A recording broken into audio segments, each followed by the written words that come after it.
ہم صرف واقف ہیں روزہ دن کا اور رات کو 1 گھنٹے کی تراویح. یہ بہت بڑا مغالطہ ہے، بہت بڑا مغالطہ ہے، بہت بڑا مغالطہ. روز اصل میں رمضان کا پروگرام کیا ہے؟ دن بھر کا روزہ اور رات کے اکثر حصے کو قرآن کے ساتھ لے کر جاگنا. لیکن حکمت خداوندی نے پہلے حصے کو تو فرض کیا ہے، دوسرے کو فرض نہیں کیا، اس کو ترغیب اور تشویق پر چھوڑ دیا. لیکن اس کی جو اہمیت ہے میں چاہتا ہوں کہ پہلے اچھی طرح اس کو سمجھ لیں آپ. دیکھیے پہلی حدیث اس میں ہے ان سلمان الفارسی رضی اللہ تعالی عنہ قال خطبنا رسول اللہ صلی اللہ علیہ وسلم فی آخر یوم من شعبان. حضرت سلمان فارسی سے مروی ہے، انہوں نے فرمایا کہ خطبہ ارشاد فرمایا ہمیں اللہ کے رسول نے صلی اللہ علیہ وسلم شعبان کے آخری دن. فقال، آپ نے ارشاد فرمایا، یہ خطبہ طویل ہے، میں نے صرف شروع کے چند جملے یہاں نقل کیے ہیں.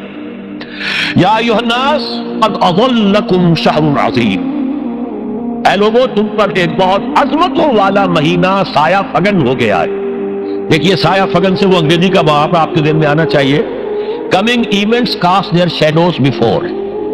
ابھی رمضان شروع نہیں ہوا ہے، شعبان کا آخری دن ہے، تو وہ کمنگ ایونٹ جو ہے رمضان مبارک اس کا سایہ آ گیا ہے تم پر. اس لیے حضور نے وہ لفظ استعمال کیا قد اظلکم، ظلال کہتے سائے کو.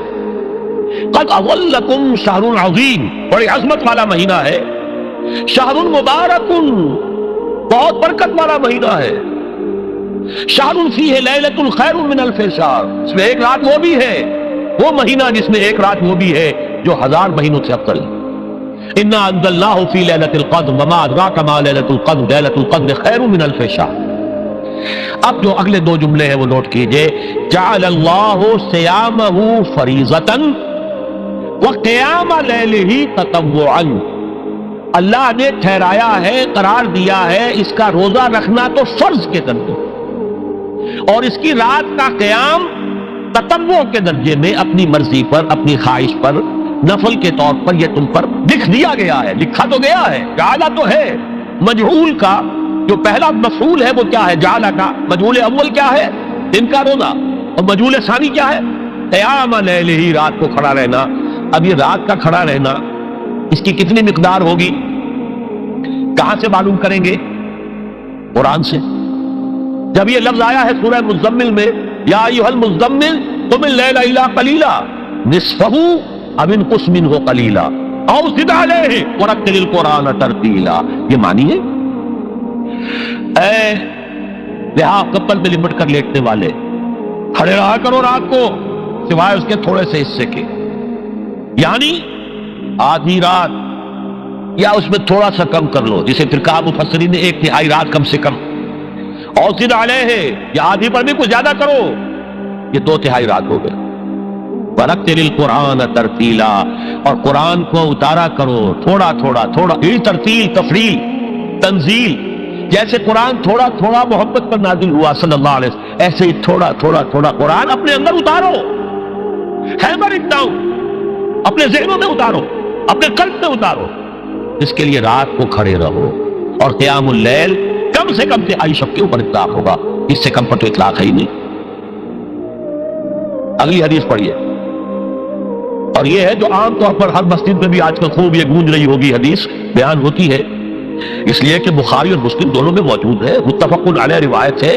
اس سے اونچا تو درجہ سند کے اعتبار سے تو حدیث کا کوئی اور درجہ اس سے اونچا ہے نہیں. عن ابی ہریرہ رضی اللہ عنہ قال قال رسول اللہ صلی اللہ علیہ وسلم، حضرت ابو ہریرہ سے روایت ہے، آپ نے فرمایا کہ حضور نے ارشاد فرمایا، من صام رمضان ایمانا واحتسابا غفر له ما تقدم من ذنبه، جس نے روزہ رکھا رمضان مبارک کے دوران اللہ پر یقین رکھتے ہوئے اور اس سے اجر و ثواب کے حاصل ہونے کی امید میں، اس کے تمام پچھلے گناہ معاف ہو جاتے ہیں. ومن قام رمضان ایمانا واحتسابا غفر له ما تقدم من ذنبه، اور جو کھڑا رہا رمضان کے دوران، کھڑا رہا ہے جیسے سامہ، میں نے شروع میں آپ سے عرض کر دیا تھا، یہ مصدر سامہ یصوم صوما قام یقوم قیاما. ومن قام رمضان، جو کھڑا رہا رمضان کے دوران، پورے رمضان کے دوران کھڑا رہا، ایمان و احتسابا کی شرط پھر وہی ہے، غفر له ما تقدم من ذنبه، وہی اجر اس کا بھی ہے. ومن قام لیلۃ القدر ایمانا واحتسابا غفر له ما تقدم من ذنبه، اور جو خاص طور پر لیلۃ القدر میں کھڑا رہا ایمان اور احتساب کے ساتھ، اس کے بھی پچھلے گناہ معاف ہو گئے۔ اب یہ قامہ اور سامہ جیسے آ رہا ہے ایک دوسرے کے ساتھ پیرلل ہو کر، اس کو نوٹ کر، من سام رمضان من قام رمضان، کیا یہ 1 گھنٹے کی تراویح جو ہے اس پر پوری اترتی ہے؟ نسبت خاک رابع عالم پاک کوئی اس میں بے شکر و پرسن جڑتی نہیں۔ اگلی حدیث بھی پڑھ لیجیے، یہ وہی آگے عبداللہ ابن عمرو بن العاص رضی اللہ تعالی عنہما، جن کے بارے میں نے عرض کیا تھا بہت ہی زاہد منش، بڑے عابد، ہر روز روزہ اور پوری رات نماز پڑھتے تھے، وہ راوی ہے اس کے۔ عن عبداللہ ابن عمرو رضی اللہ عنہما ان رسول اللہ صلی اللہ علیہ وسلم قال الصیام والقرآن یشفعان للعبد، روزہ اور قرآن دونوں بندے کے حق میں شفاعت کریں گے۔ یقول الصیام، روزہ یہ کہے گا اے رب، اے پروردگار، انی منعتہ الطعام والشہوات بالنہار، میں نے تیرے اس بندے کو روکے رکھا کھانے پینے سے اور شہوت سے دن کے وقت، فشفینی فی، میری وجہ سے روکا رہا، یہ کھانے کو اچھے سے اچھے جو ہے وہ موجود تھے کھانے، اور پینے کے لیے اعلیٰ سے اعلیٰ مشروب تھے، یہ رکا رہا میری وجہ سے کہ روزہ رکھا ہوا تھا، اور جیسا میں نے کہا منکوحہ بیوی موجود تھی لیکن رکا رہا، تھامے رکھا اس نے اپنے آپ کو میری وجہ سے، تو میری شفاعت اس کے حق میں قبول فرما۔ وَيَقُولُ الْقُرْآنُ، اور قرآن یہ کہے گا مَنَعْتُهُ النَّوْمَ بِاللَّيْلِ، میں نے اسے روکا رکھا رات کو سونے سے، فَشَفِّعْنِي فِيهِ، تو پروردگار میری شفاعت اس کے حق میں قبول فرما، فَيُشَفَّعَانِ، تو ان دونوں کی شفاعت قبول کی جائے گی۔ سوال یہ ہے کہ کیا روزہ 1 گھنٹے کا یا 2 گھنٹے کا ہے؟ تو یہ قیام جو ہے یہ 1 گھنٹے کا کیسے ہو گیا؟ تو میں نے پہلے کوسچن مارک آپ کے ذہن میں کھڑا کر دیا، اب جواب سنیے اس کا۔ جواب یہ ہے کہ اس کو اللہ تعالیٰ کی حکمت یہ تھی کہ اسے فرض نہ کیا جائے، اس کو معلوم ہے۔ عَلِمَ أَنَّ سَيَكُونُ مِنكُم مَّرْضَىٰ وَآخَرُونَ يَضْرِبُونَ فِي الْأَرْضِ يَبْتَغُونَ مِن فَضْلِ اللَّهِ وَآخَرُونَ، اللہ کے علم میں ہے میرے کچھ بندے ہوں گے بیچارے غریب مستور، جن پر مشقت کریں گے، محنت کریں گے، وہ روزہ ہی رکھ لیں، بہت بڑی بات ہے، بہت بڑی بات ہے۔ رات بھر کا قیام کیسے کریں گے؟ 2/3 رات کیسے کرے جائیں گے؟ آدھی شب کیسے ممکن ہے؟ لہذا فرض نہیں کیا، حضور نے بھی فرض نہیں کیا، نہ اس کو آپ نے لازم کیا، نہ اس کے لیے وہ زوردار جو لوگوں سے کہا کہ ضرور پڑھو، چھوڑ دیا پڑھو، اصل لوگ پڑھتے تھے اپنے طور پر۔ اب یہ کہ کوئی آدھی رات کھڑا ہے، کوئی 1/3 رات ہے، کوئی پوری رات ہے، ہاں پھر اللہ کے بندے۔ لیکن 3 دن حضور نے یہ باجماعت نماز پڑھا دی، لیکن پڑھائی ہے وہ تہجد کے وقت، یعنی لوگ رات کے وقت جو بھی ہے کھڑے ہیں، جاگ رہے ہیں، قرآن پڑھ رہے ہیں، لیکن یہ کہ خاص تہجد کے وقت آپ اپنے حجرے سے برآمد ہوئے تو لوگ جمع ہو گئے، آپ کے گرد جمع ہو گئے۔ آپ نے 3 دن یہ 8 رکعتیں جو تہجد کی حضور کی ہوتی تھی، وہ آپ نے 8 رکعتیں پڑھائیں باجماعت، لیکن وہ وقت تہجد کا تھا، یہ نوٹ کر لی۔ 4تھے دن بھی صحابہ منتظر رہے، جب حضور برآمد ہوں گے تشریف لائیں گے، نہیں آ رہے حضور، تو کچھ کھگار بھی رہے ہیں، کہیں پتہ نہیں حضور کہیں اونگ نہ آ گئی ہو تو ہماری آوازوں سے جاگ جائیں، پھر بھی نہیں آئے حضور۔ اگلے روز آپ نے فرمایا کہ میں جان بوجھ کر نہیں آیا، میں اگر یہ متواتر تمہیں پڑھاؤں گا تو یہ تم پر فرض ہو جائے گی۔ یہ ہے وہ رافت اور رحمت، بالمومنین رؤوف الرحیم، جو اللہ تعالیٰ کی شان ہے رحمان الرحیم ہونے کی، بالمومنین رؤوف الرحیم، یہ محمد رسول اللہ بھی ہے، تم پر یہ سختی جو ہے یہ تمہارے لیے قابل برداشت نہیں ہوگی، لہذا میں نے یہ 3 دن سے پڑھائی ہے، اگر مسلسل پڑھاتا تو فرض ہو جاتا۔ یہاں تک تو ہے حکمت نبوی کا معاملہ، اب آیا حکمت صحابی یا حکمت خلیفہ راشد۔ یہی معاملہ رہا حضور کی حیات طیبہ کے دوران، یہی حضرت ابوبکر رضی اللہ تعالیٰ عنہ کی خلافت کے دوران، یہی حضرت عمر کا بھی ابتدائی دور، لیکن دور خلافت عمر فاروق کے دوران یہ واقعہ آیا کہ حضرت عمر داخل ہوئے مسجد میں، دیکھا رات کے وقت، ابھی کوئی باجماعت تراویح کا کوئی انتظام نہیں تھا، آپ نے دیکھا کچھ لوگ مسجد کے اس کونے میں کھڑے ہیں، ایک حافظ ہے، سارے تو حافظ نہیں ہوتے تھے نا، تو کوئی حافظ ادھر، انہوں نے 5 6 7 8 آدمیوں نے کسی حافظ سے گزارش کی، وہ انہیں قرآن سنا رہا ہے، وہ کھڑے سن رہے، کوئی دوسرے کونے میں ایک دم کٹا ہے، کوئی تیسری طرف ہے، کہیں ہے، تولیوں کے اندر لوگ جو ہے وہ قیام اللیل کا حق ادا کر رہے ہیں۔ آپ نے فرمایا کیا ہی بہتر ہو کہ یہ سب جمع ہو جائیں امام کے پیچھے، اور پھر یہ کہ اسے عشاء کے ساتھ متصل رکھ دے، تاکہ جس کو کہتے ہیں عربی میں ما لا یترک کلہ لا یترک کلہ، اگر کوئی شے کل کی کل حاصل نہیں ہو سکتی تو کوئی شخص بھی مسلمان بالکل محروم نہ رہ جائے، کم سے کم یہ 20 رکعت تراویح تو پڑھے اور قرآن سن لے، تاکہ کسی نہ کسی درجے میں تو اس کا بھی حصہ ہو جائے اس کی برکات میں سے۔ یہ ہے حکمت حضرت عمر فاروق کے فیصلے کی۔ اور چونکہ حضور نے فرمایا علیکم بسنتی و سنت الخلفاء الراشدین المہدیین، تم پر لازم ہے کہ میری سنت کو اور میرے خلفاء راشدین کی سنت کو مضبوطی سے پکڑو. یہ وجہ ہے کہ فقہائے اربعہ جو ہیں ہمارے، وہ سب کے سب اس کو واجب کے درجے میں رکھتے ہیں، اس لیے کہ یہ فیصلہ حضرت عمر کا، عمر خلیفہ راشد ہیں رضی اللہ تعالی عنہ. لہذا یہ نظام بن گیا تراویح کا. اب میں اس کی نفی نہیں کر رہا، لیکن جو سمجھتا ہے کہ اس سے اصل حکمت اور غرض و غایت پوری ہو گئی، وہ مغالطے میں مبتلا.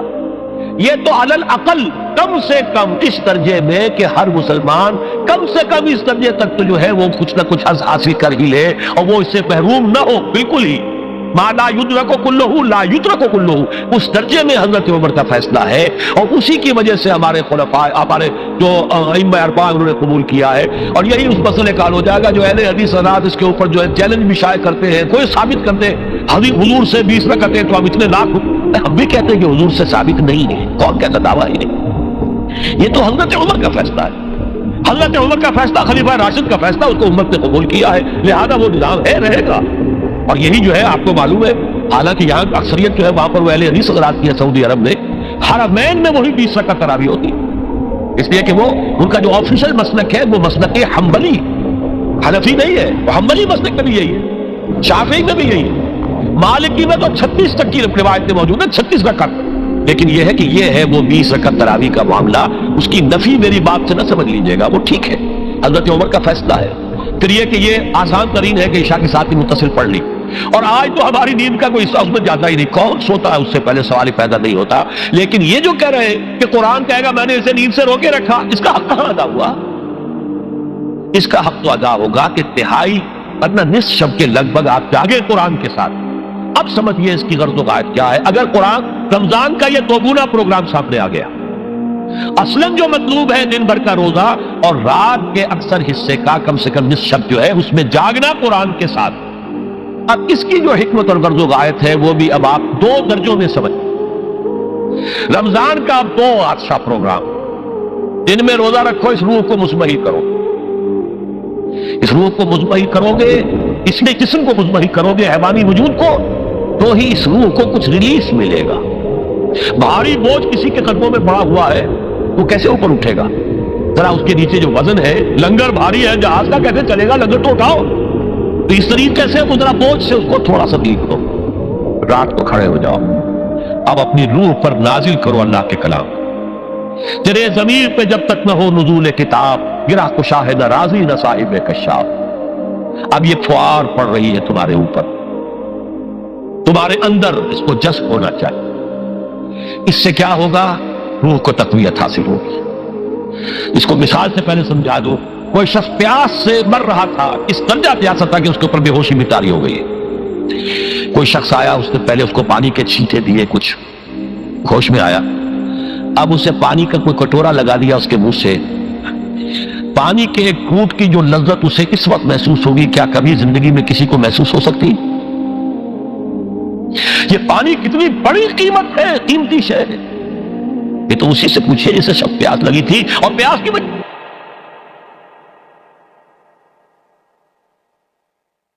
تو بچے ہیں، لہذا ہمیں وہ پیاس محسوس ہی نہیں ہوتی کہ یہ بھی واقعی میرے اندر کوئی پیاس ہے. روح بیدار ہوگی تو وہ پیاس جو اس کے اندر اب پیدا ہوئی ہے وہ کدھر متوجہ ہوگی؟ اپنے پروردگار کی طرف. یہ ربط ہے اگلی آیت کا، آپ پڑھیے. وَإِذَا سَأَلَكَ عِبَادِي عَنِّي فَإِنِّي قَرِيبٌ. جب یہ روح بیدار ہو کر اپنے مرکز کی طرف متوجہ ہوگی، اپنے منبع اور سرچشمے کی طرف متوجہ ہوگی، اپنے مبدا کی طرف متوجہ ہوگی، تو اے میرے نبی صلی اللہ علیہ وسلم، جب میرے بندے آپ سے میرے بارے میں پوچھیں، فَإِنِّي قَرِيبٌ، انہیں بتا دیجئے میں قریب ہی ہوں، کہیں دور نہیں، اس کی رگے جان سے بھی زیادہ قریب. ہم قریب ہیں، جب چاہو ہمیں پکارو، جب چاہو دعا کرو، جب چاہو باریابی حاصل کر لو. ہم تو مائل بے کرم ہیں، کوئی سائل ہی نہیں. ہم تو ہر روز رات کے آخری گھڑیوں میں سمائے دنیا تک نزول فرماتے ہیں، اور ہماری طرف سے پکارنے والا پکارتا ہے، حل من مستغفر فاغفر لہ. ہے کوئی استغفار کرنے والا کہ میں اسے بخش دوں؟ ہے کوئی مانگنے والا؟ حل من سائل فاعطیہ. ہے کوئی مانگنے والا جسے میں دوں؟ تم سوئے ہوتے ہو، ہم تو غافل نہیں، تو متوجہ تو ہو، آؤ تو صحیح ہماری طرف۔ حدیث قدسی میں آیا ہے میرا بندہ میری طرف چل کر آتا ہے، میں دوڑ کر آتا ہوں، وہ بارش بڑھاتا ہے، میں ہاتھ بڑھاتا ہوں، میرا بندہ میرا ذکر اپنے دل میں کرتا ہے، میں اپنے جی میں اس کا ذکر کرتا ہوں، یاد کرتا ہوں، اور میرا بندہ اگر کسی محفل میں میرا ذکر کرتا ہے، میں اس سے بہت اعلیٰ محفل میں اس کا ذکر کرتا ہوں، بلائے اعلیٰ کی محفل میں ذکر کرتا ہوں۔ یعنی کہ الفاظ ہے کہ تو تم غافل ہو بھائی ہم سے، ہم تو غافل نہیں۔ اغیب و ذو اللطائف لا یغیب وارجو ہو رجال لا یخیب، میں غائب ہو جاتا ہوں، وہ تو غائب ہونے والی ہستی ہی نہیں ہے، ہر آن موجود، ہوا معکم اینما کنتم وَإِذَا سَأَلَكَ عِبَادِي عَنِّي فَإِنِّي قَرِيبٌ أُجِيبُ دَعْوَةَ الدَّاعِ إِذَا دَعَانِ فَلْيَسْتَجِيبُوا لِي۔ لیکن اب آئی بات اصل، یہ دو طرفہ بات ہوگی، مجھ سے دعا کرو، کسی وقت کی پابندی نہیں، کسی جگہ کی پابندی نہیں، ناپاکی کی حالت میں ہو تب بھی دعا کر سکتے ہو، میری کتاب کو ہاتھ مت لگانا، مجھ سے دعا کر سکتے ہو، دعا پہ کوئی پابندی نہیں، لیٹے مانگو بیٹھے مانگو، ناپاکی میں مانگو پاکی میں مانگو، جب چاہو مانگو مجھے، دعا میں کوئی خطرہ نہیں، اور جہاں مانگو گے there and then I will listen to you and I will grant your prayers۔ اجیبو جو ہے، اجیبو دونوں مان، جواب دینا اور قبول کرنا، اجابت استجابت دونوں کا ایک ہی مفہوم ہے، جواب دینا اور قبول کرنا۔ اجیبو دعوت الداعی اذا دعان، میں تو ہر پکارنے والے کی پکار کو سنتا ہوں، قبول کرتا ہوں جب بھی وہ مجھے پکارتا ہے، لیکن فَلْيَسْتَجِيبُوا لِي، میرا بھی تو کہنا مانو، چاہیے کہ یہ بھی میرا کہنا مانے، مجھ سے محبت کریں، مجھ سے لو لگائیں، میرے دین کے لیے اپنے آپ کو وقف کریں، ان صلاتی و نسکی و محیای و مماتی للہ رب العالمین، میرے باغیوں کے خلاف بغاوت کرے، میرے دین کا جھنڈا اونچا کرے، یہ سارے احکام ہے کہ یہ قرآن میں۔ قاتلوہم، جیسا کہ میں نے آپ کو بتایا اگلے ہی رکوع میں قتال کا حکم آ رہا ہے، اب وہ گھوڑوں کو روزہ رکھواتے تھے، بتا دیا یہ روزہ تمہیں کس لیے رکھوایا جا رہا ہے، اگلے ہی رکوع کے اندر حکم ہے، قاتلوا فی سبیل اللہ الذین یقاتلونکم وقاتلوہم حتی لا تکون فتنۃ ویکون الدین للہ، اللہ کے لیے دین ہو جائے، پورا کا پورا نظام اللہ کے تابع آ جائے، اس کے لیے پہلے دعوت دو، محنت کرو، جد و جہد کرو، اس دعوت کے نتیجے میں جمعیت فراہم کرو، جب جمعیت اتنی ہو جائے کہ پھر اس باطل نظام کے خلاف بغاوت کر سکو تو کرو بغاوت، اگر باطل نظام کے خلاف بغاوت نہیں کرتے ہو تو پھر ہم سے بغاوت ہے تمہاری، پہلے ذہنی بغاوت ہے، آپ ڈس اون کیجئے ذہنی اعتبار سے، نفسیاتی اعتبار سے، میں اس نظام کو نہیں اون کرتا، ریکنسائل نہ کیجئے اس کے ساتھ، کوئی تعاون نہ کیجئے اس کے ساتھ، کوئی چاچی اور ملازمت نہ کیجئے اس کی، تن من دھن لگائیے اس نظام کو بدلنے کے لیے، چاہے ابھی وہ دعوت کے مرحلے میں ہے، لوگوں کو تیار کیا جا رہا ہے، تربیت دی جا رہی ہے، تزکیہ کیا جا رہا ہے، لیکن ہدف کیا ہے؟ تاکہ اللہ کا دین غالب۔ فَلْيَسْتَجِيبُوا لِي، میرا بھی تو کہنا سنے اور مانے، میں جہاد کا حکم دیتا ہوں تو جہاد کریں، میں اقامت دین کا حکم دیتا ہوں اقیم الدین تو اس کے لیے کھڑے ہو جائیں، میں قتال کا حکم دوں تو قتال کریں۔ فَلْيَسْتَجِيبُوا لِي وَلْيُؤْمِنُوا بِي، اور مجھ پر ہی اپنا ایمان پختہ رکھیں، توکل کریں تو مجھ پر کریں، محبت کریں تو مجھ سے، راضی رہے تو میری تقدیر پر راضی رہے، توکل ہو، راضی برضائے رب ہو، اطاعت ہو، جب تک یہ ساری چیزیں اللہ کے لیے نہ ہو جائیں۔ والذین آمنوا اشد حبا للہ، اصل میں تو مومن وہ ہوتے ہیں جو سب سے بڑھ کر شدید ترین محبت اللہ سے کرتے ہیں۔ قل ان کان آباؤکم وابناؤکم واخوانکم وازواجکم وعشیرتکم واموال اقترفتموها وتجارۃ تخشون کسادها ومساکن ترضونها احب الیکم من اللہ ورسولہ وجہاد فی سبیلہ فتربصوا حتی یاتی اللہ بامرہ واللہ لا یہدی القوم الفاسقین۔ اے نبی ان سے کہہ دیجئے اگر تمہیں اپنے باپ، اپنے بیٹے، اپنے بھائی، اپنے اسپاؤسز، بیوی کے لیے شوہر، شوہر کے لیے بیوی، اور رشتے دار، اور تمہارے وہ مال جو تم نے بڑی محنت سے جمع کیے ہیں، تمہارے وہ کاروبار جن کا تمہیں اندیشہ ہوتا ہے کہ کساد بازاری نہ ہو جائے، کہیں پر جو ہے ریسیشن نہ آ جائے، اور تمہارے وہ مکان اور محلات جو تم نے بنائے ہیں، اگر یہ 8 چیزیں محبوب تر ہیں اللہ سے اور اس کے رسول سے اور اس کی راہ میں جنگ کرنے سے، جہاد سے، تو جاؤ دفع ہو جاؤ، بیٹھو وہاں یہاں تک کہ اب اپنا فیصلہ سنا دے، اور اللہ ایسے فاسقوں کو، ایسے ناہنجاروں کو ہدایت نہیں دیتا۔ یہ ہے قرآن آیت نمبر 24 سورہ توبہ۔ فَلْيَسْتَجِيبُوا لِي وَلْيُؤْمِنُوا بِي لَعَلَّهُمْ يَرْشُدُونَ، اب وہ لفظ آ گیا رشد، دیکھیے پہلے آیا تھا لعلکم تتقون، روزہ مجرد روزہ تقوی پیدا کر دے گا، ضبط نفس، اور ضبط نفس بھی وہ جو حکم خداوندی کا تابع ہے۔ یہ روزے کی ریاضت ہے، روزے کی ریاضت کا حاصل۔ رمضان کے روزے کے ساتھ قیام اللیل کا دو گنا پروگرام، دن میں روزہ رات کا قیام قرآن کے ساتھ۔ اس کا پہلا نتیجہ کیا ہے؟ لعلکم تشکرون، تاکہ قرآن کی عظمت منکشف ہو جائے، قرآن کی قدر و قیمت سے تم آگاہ ہو جاؤ، تمہیں معلوم ہو جائے کتنی بڑی دولت ہے جو اللہ نے دی ہے۔ اور آخری بات یہ، جب تمہاری روح بیدار ہو جائے گی، اپنے مالک کے ساتھ ہم کلام ہوگی، اسی کا نام دعا ہے۔ دعا ہے جس کے بارے میں حضور نے فرمایا الدعاء اخو العبادہ، یہ عبادت کا جوہر ہے۔ الدعاء هو العبادہ، دعا ہی تو اصل عبادت ہے۔ یہ دعا ہی تو ہمیں میسر نہیں ہے۔ 17 رکعتیں پڑھنی ہیں ہم نے عشاء کی، لیکن اللہ کے ساتھ کوئی لوح نہیں لگی، ادھر کی ادھر کی سوچیں آ رہی ہیں۔ 17 رکعتیں پڑھی ہو یا 7 پڑھی ہو 10 پڑھی ہو، آپ کو اجر ملے گا، لیکن آپ کو دعا نصیب نہیں ہوئی۔ دعا کب ہوتی ہے؟ بقول اقبال، یہ جو میرے اندر ہے فائنائٹ ایگو، انائے صغیر، انا میں، یہ چھوٹی سی انا ہے، اس انائے کبیر، اس انائے کبیر کے لیے سب سے بڑی جو مظہر آیت ہے قرآن مجید میں وہ سورہ طٰہٰ، اننی انا اللہ لا الہ الا انا، میں ہوں وہ اللہ جس کے سوا کوئی نہ، اننی انا اللہ لا الہ الا انا، یہ ہے فاعبدنی واقم الصلاۃ لذکری، یہ انائے کبیر ہے، انفائنائٹ ایگو، اللہ انا اللہ، بگ انا، اور یہ چھوٹی سی انا ہے، انا میں۔ جب یہ انائے صغیر انائے کبیر کے روبرو آتی ہے، ہم کلام ہو، یہ ہے دعا۔ اگر یہ جاگی ہی نہیں، بیدار ہوئی نہیں، ہم کلام ہوئی نہیں، وہ دعا تو حاصل نہیں ہوئی، مخ عبادت جو ہے، جوہر عبادت کا حاصل نہیں ہوا۔ ہاں ایک شکل ہے عبادت کی، مراسم عبودیت ہے، یہ اشکال ہے، رہ گئی رسم ادا روح بلالی نہ رہی، فلسفہ رہ گیا تلقین غزالی نہ رہی، ایک شکل ہے، تم نے کبھی اجر ملے گا، آخر وقت نکالا ہے، آپ اللہ کے سامنے کھڑے ہوئے ہیں، اجر سے محنت کا جو اجرت وہ دے گا، لازم اس پر بھی دے گا، لیکن حقیقت صلاۃ کوئی اور شے۔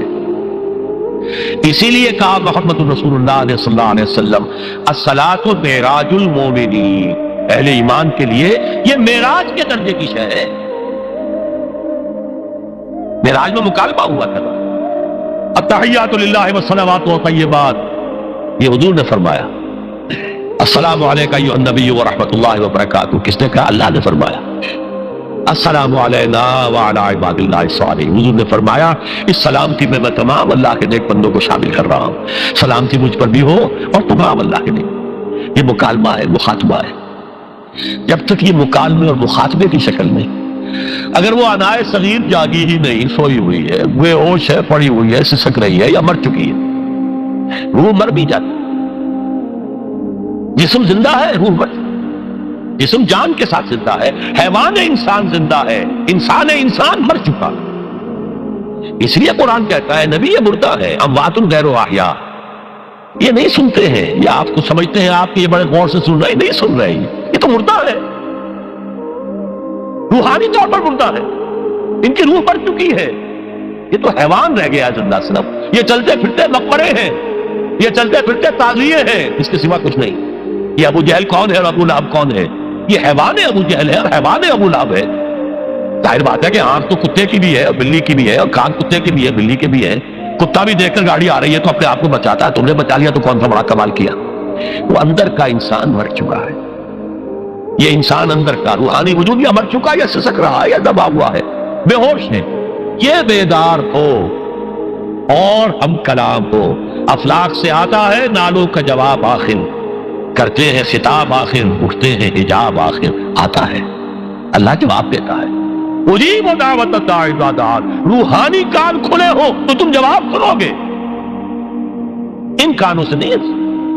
وہی جب محمد پر آئی تھی ان کانوں سے نہیں آئی تھی، وہ دل پر اتری تھی براہ راست، فإنه نزله على قلبه، ان کانوں کا ان آنکھوں کا سوال نہیں ہے، وہ دل پر براہ، روح محمدی پر یہ روح، اسی لیے وہی کو بھی روح کہا گیا ہے، لانے والا بھی روح، اور روح الامین جس پر لایا گیا وہ بھی روح محمدی، جس کا مسکن ہے قلب محمدی، اور جو لائی گئی وہ بھی روح ہے۔ وَكَذَلِكَ أَوْحَيْنَا إِلَيْكَ رُوحًا مِّنْ أَمْرِنَا، یہ قرآن ہم نے نازل کیا، ایک روح ہے اے محمد جو آپ پر نازل کی۔ مَا كُنْتَ تَدْرِي مَا الْكِتَابُ وَلَا الْإِيمَانُ، اس سے پہلے تو آپ کو کچھ پتہ نہیں تھا کتاب کیا، شریعت کیا، ایمان کیا، وَلَٰكِنْ جَعَلْنَاهُ نُورًا، ہم نے اس قرآن کو نور بنا کر آپ پر اتارا ہے۔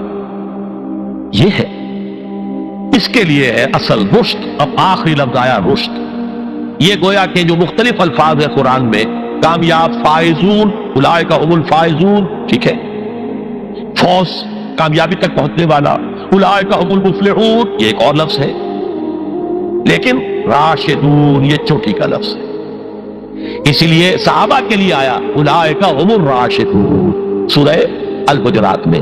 اسی لیے انسانوں میں سے نبیوں کے بعد سب سے اونچے چوٹی کے انسان ابو بکر، عمر، عثمان، علی، ان کے لیے آیا خلفاء الراشدون، علیکم بسنتی وسنت الخلفاء الراشدین المہدیین، یہ رشد ہے، رشد تک پہنچنا ہے تو یہ کام ہے، اور یہ ہے اصل حاصل صیام و قیام رمضان کا، اولئک هم الراشدون۔ اللہم ربنا اجعل۔ اگر آپ کو ہماری ویڈیو اچھی لگے تو لائک اور شیئر کر دیں۔ جزاک اللہ۔